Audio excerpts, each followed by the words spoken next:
Hello, everybody. This is International Master John Daniel Bryant. Long time no see.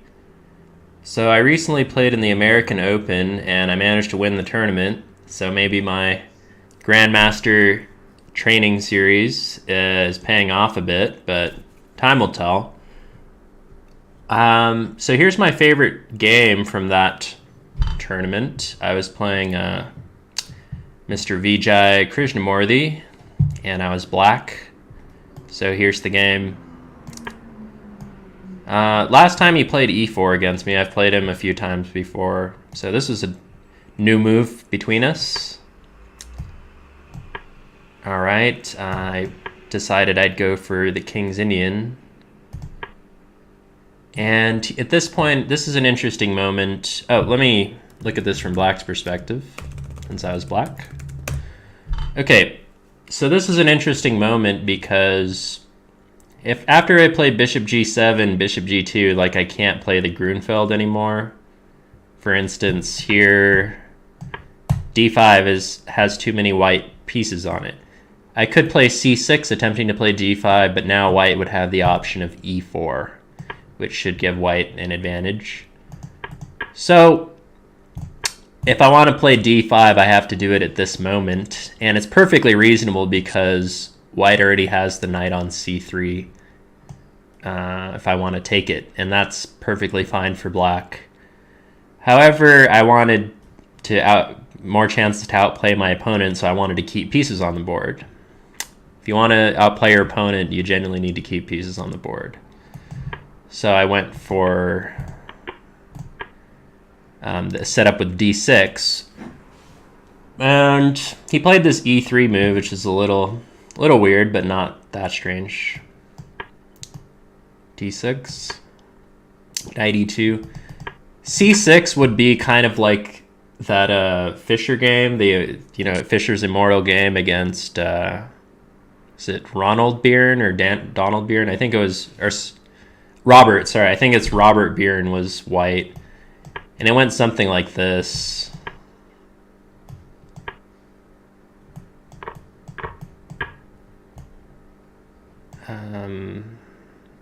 Anyway, after white plays like knight f4, it's a pretty symmetrical position, and I don't really think there's great potential for black in that position.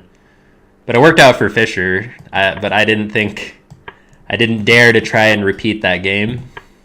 I just want to play d6 and get a normal King's Indian position.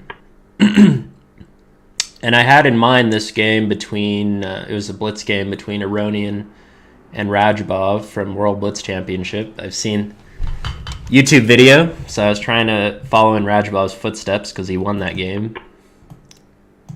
And I played knight bd7, and I found that this might not be the best because white hasn't yet committed to d4. But I don't think it's a particularly bad move. The number one move in the database is instead c6, which makes sense because it has clear plan of playing d5. Whereas with knight bd7, it's not clear what exactly my plan is. Still, I don't think it's that bad. Okay, so d3, and now I was like, now I can't get that Radjabov-Aronian position because white played d3 instead of d4. And then I was like, what is my knight doing now? If I ever play knight c5, I guess it could come to e6. So maybe that's not that bad. Okay, so I played rook e8, rook b1, and I played this weird move, knight b6. And my idea was that if he plays b4 here, I was going to counter it with e4. And see, if he takes with this pawn, then I can take here, and I would have a very good position. So perhaps knight e4, bishop e4, knight c4. And after something like bishop g2, position would be about equal. However, the computer likes white somewhat. Probably because after something like this, knight e5, bishop b2 maybe. I don't know. I really think that the position is about equal. Maybe, I don't know what the best move is for white. Bishop g2, knight e5, queen c2. Okay, that's better. But I'm not really convinced. I think it's about equal. Okay. Anyway, one further point is that you might be wondering what happens if he does a desperado with this bishop. That would let my bishop out and lead to the same tactic as bishop takes g6 would. So let's try bishop g6 and hg, d takes c4, bishop f5, and I win this rook. So it's trapped. So also note that he wasn't able to play b4 here immediately because e4 was already possible, exploiting this pin here. So yeah, after bishop e4, rook e4, knight e4, bishop a1, black would be better, a bit better, yeah, due to having two bishops, I think. Or maybe the computer will say about equal. Okay, yeah, it's about equal, maybe. I don't know, I like black. All right, let's go on, move on. Okay, so rook b1, knight b6, queen c2. So since he didn't go for that b4 immediately, my knight on b6 moved out of the way so I could play c6, d5. Okay. So now I have a big piece of the center. And he played e4. This is just like combative move, and it really stirs the pot here. I had to spend a lot of time to figure out what was going on here. My first instinct, I think I wanted to play d takes e4 with the idea that I can utilize this d4 square with my knight, whereas he has a lot of difficulty getting a knight to d6 because he would have to reroute a knight to c4 somehow, which at the moment is hard for him to do. He'd have to play maybe like knight a4, knight b2, knight c4. But anyway, the whole thing with knight f8, knight e6 just isn't working because he plays rook d1 and defends d4 one more time with like his bishop maybe, and then I have nothing. And meanwhile, like f4 is coming was the big thing I didn't like. So for instance, knight f8, rook d1, queen c7. Yeah, I just didn't like this position at all. Maybe it's okay. I didn't like this, but the computer claims it's playable. However, my move was even better. I played d4, and after this, black is better because this knight doesn't have a great square to go to. White is going to play f4, but in the meantime, I'm able to make plays on the queen side, is what I figured out. So that's why I played b6, and the idea is that after he takes, first of all, I'm loosening him up here, this pawn, but after he takes, I feel like I'm cleverly trading this because I think my rook became active, and in exchange, he didn't really gain anything. So that exchange would seem to be in favor of black. However, he didn't take c6. He played a4, c5, and he offered me a draw after b5. And nowadays I've made a habit of, if I'm not interested in a draw, I don't just leave my opponent hanging. I very quickly say no thanks, or let's play on, or something. And so that's what I did. I said, I think I said, let's play on. Because I had this strong move in mind, c4. This is a nice pawn sack. because after d takes c4, for instance, knight c5, he doesn't have a good way of preventing d3 forking him or this taking on a4. And considering I have a protected pass pawn, well-placed pieces, this would just be bad for white. Okay. So, also if queen takes c4, then the same thing, knight c5, and it's hard for him to defend a4. For instance, rook a1, bishop e6, queen c2. Bishop b3 is one way I would get the pawn back, and my pieces are actually gaining time while he's trying to defend the pawn. Another one would be rook b4. And this one doesn't really work, I think, because of bishop f8 is the problem. Now, let me see. I think it's bishop f8 is just, yeah. And I have all kinds of discoveries after bishop e6, and then I move this knight somewhere. So bishop a3 might be a move, but just bishop e6, queen c2, knight takes a4, knight c6. Many moves. Also, I'm exploiting this d3 tactic again. So anyway, this is all very bad for white. So instead, after c4, he played knight b2. And here again, I spent a long time considering c3 or c takes d3. And I came to the conclusion that c takes d3 was simpler because I had easy moves after c takes d3, as you'll see. I'm able to play this bishop b7 first, forcing f3 to defend this pawn. And now knight c5 is a nice move. And another attempting to sack the pawn again. And the idea is that after takes, I have this move d3.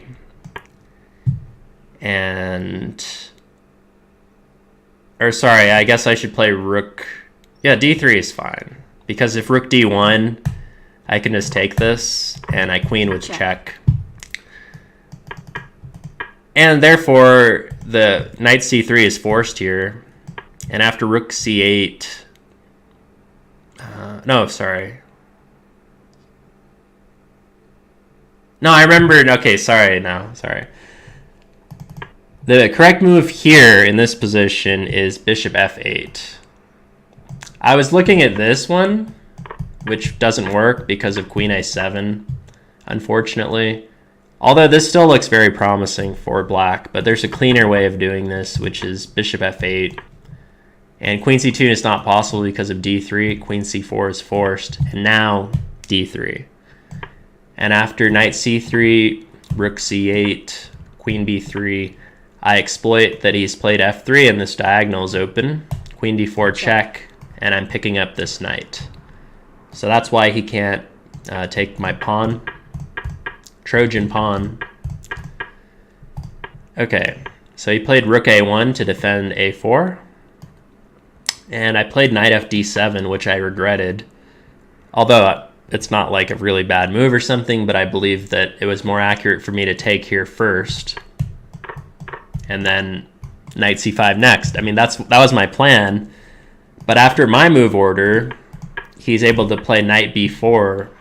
And so that was an unnecessary wrinkle for me to allow. Okay. And I started making weird moves as a result. And that's when I knew, like I felt that I had lost the most precise thread here, let's say. Although queen e7 is certainly reasonable. Rook c8. And my idea was f5. So note that in this position I had all kinds of discovered attacks on the queen with like knight takes c4 and stuff. And my idea was now that I got him off this diagonal. f5 is not well defended, so I can just thrust through like this. Queen b1. Note that he wasn't able to do this on the last move before I had played f5 because he had no target. He would simply be hanging the a4 pawn. But now he would be able to get f5 in exchange. Computer mentions that f takes e4 was decent, but I don't know. It looked... I don't see why I would want to move this pawn off f3 for no reason. Because it's blocking his bishop. So knight c1. If he gets his knights to d3, he should be very happy. So I want to do something about that in the meantime. And so I didn't see what to do, and I decided to that it was time to just take something, so I took the pawn. The computer thinks that this is my worst move of the game, ironically. But I know, I'm just collecting my pawn, right? Okay. Bishop h3. Just defending my pawn. And I feel that after I'm able to play e4, I'm simply going to be winning. But he has this knight c6 idea, which is slightly troubling, because it seems like he's able to move this knight at any time, and it's deep in my position, right? And meanwhile, my bishop is not playing an active role. However, I'm up a pawn, and I'm able to create play without necessarily using this bishop. So I played king h8 because he was threatening to take on f5, followed by knight e7 check, forking g8 and f5. So king h8 moving out of the way. Queen h5 just to kick his bishop back. That's my only idea there.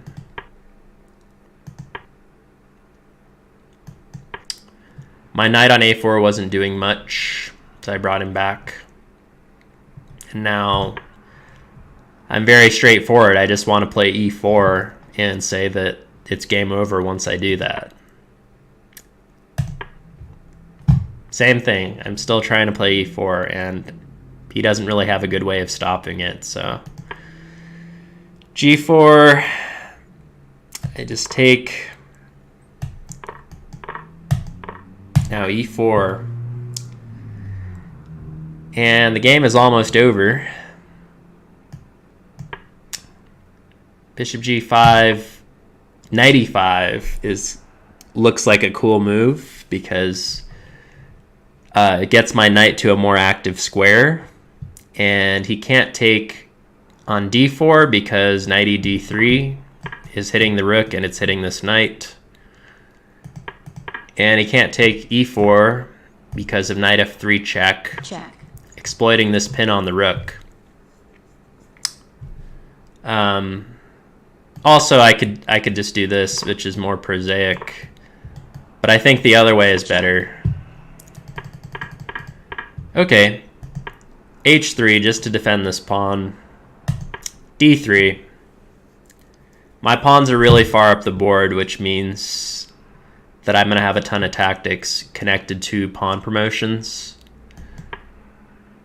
And now knight c4. Just aiming to play e3. Okay, king f2, bishop c3. And here I just thought this was a cool moment, how all these pieces are lined up like this, and also these ones as well. So I thought it was kind of an amusing moment here. And bishop c3 is totally lost. He played rook c1. And now finally e3 check is the coup de grace. Because after bishop takes e3, knight takes e3, rook takes c3, I'd have this fork here. So, I don't think I played any games that were that amazing in the tournament, but I think I played pretty well this game, and this position is kind of cool. Check. So that's why I decided to show you it, and I was promising I'd show you some of my recent games. I'll be uploading very regularly, starting about a week from now. So I hope that you like my video. Like and subscribe if you like my videos, you want to see more. I'll see y'all later. Peace.